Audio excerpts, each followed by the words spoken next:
Hey guys, welcome to Everyday Fitness. My name is TJ, and today we're going to talk about looking in the mirror, having a baseline, and of course we'll continue your 200-day workout.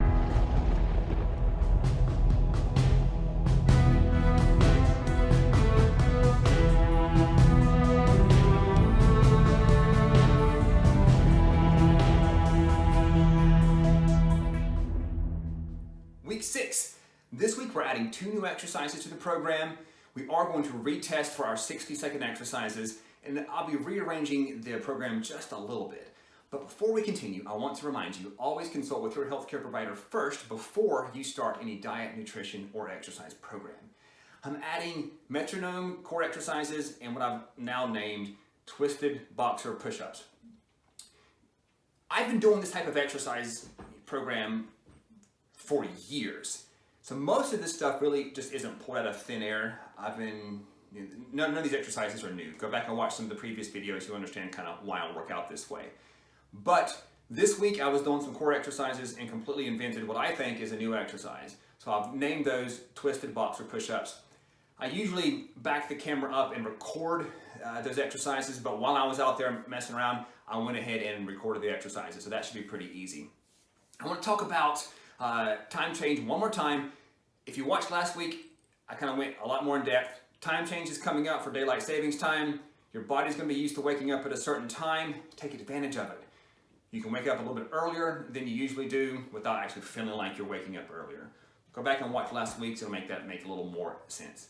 Let's talk about the metrics here. So at the beginning of the week, we went ahead and we wanted to see how many push-ups we could do in 60 seconds, and pull-ups and sit-ups and free squats. We're going to retest now so that we have more accurate percentages to work for the next few weeks. It's very important to know what you're capable of so you know how hard you need to work to improve. Ask any dude that lifts, hey, what's your max bench press? You get 2 answers probably. One, oh, I can lift over so-and-so pounds. They'll know. Second, they'll say, oh, I don't know. I don't test for that. Oh, I don't know. The chances are they probably know. They're probably just embarrassed to tell you what it is because they think it's probably low. Dudes really know how much they can bench. I'm sure there are some ladies out there that you ask them, hey, what's your max bench? They probably can spit that out too. But most dudes is pretty egotistical of us. We know what we can bench press. That is important because if you want to work to increase that weight, it's good to know what percentages you need to work out. So I have found 2 really effective methods of increasing my max bench press. The first one I tried years ago was from the Eastern Bloc training system. It works for a number of weeks, and it's basically what we're doing for our push-ups now or pull-ups. It takes a percentage of your max weight, and you're working on those in drop sets, 50%, 40%, 30%, however.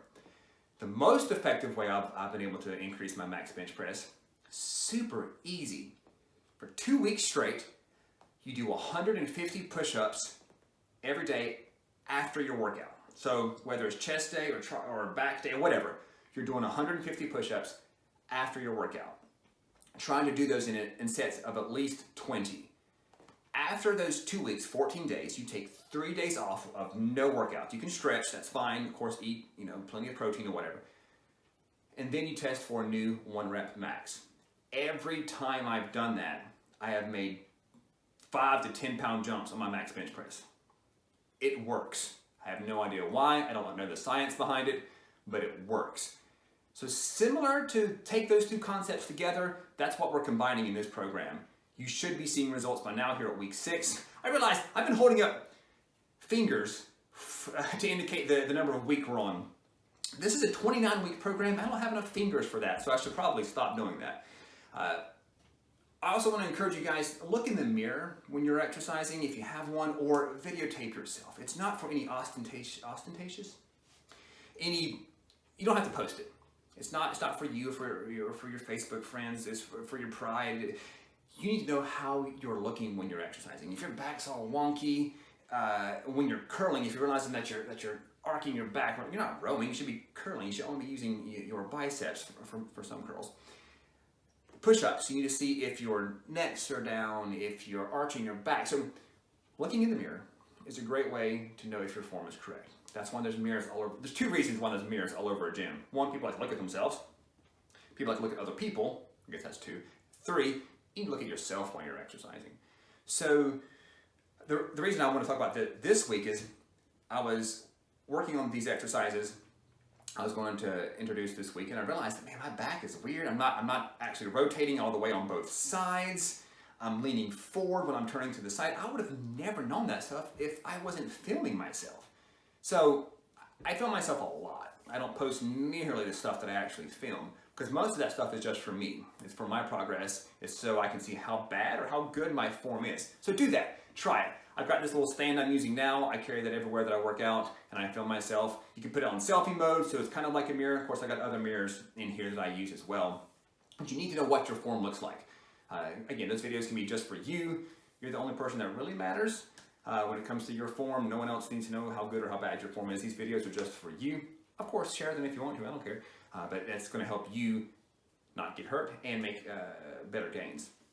So what we'll do now, I want to go ahead and put up on the screen the videos for the week. All right, I figured when I was filming, I'd go ahead and film the other exercise for this week.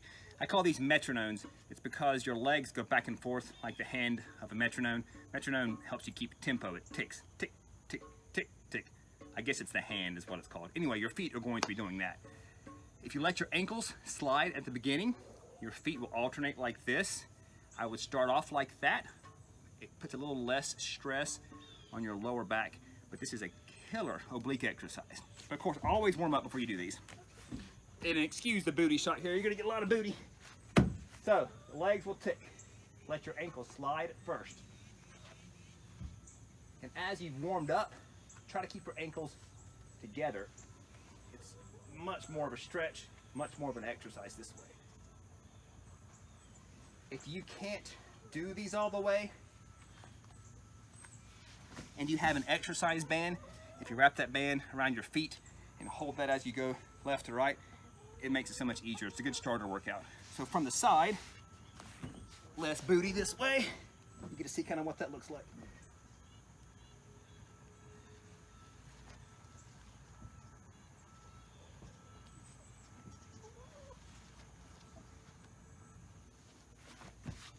Those are metronomes.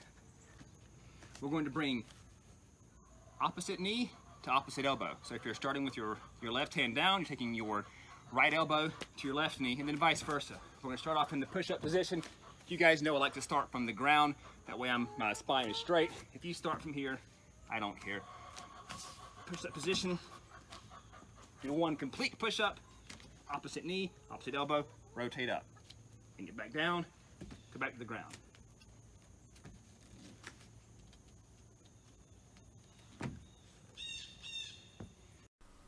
As mentioned before, it's important to know your form. I didn't have a mirror, and I only watched this video after I was back inside. So my back wasn't straight. This is what it should look like. You're trying to make a right triangle between your arm, your body, and the ground. So try to accomplish this. We'll probably do a total of an even number, so we're getting an even number on either side. So hope those help. Like last week now, I'm putting these videos here, putting these, the list of workouts here in the video itself instead of actually having you guys scroll down through the description. Thursday, I think, is the biggest change.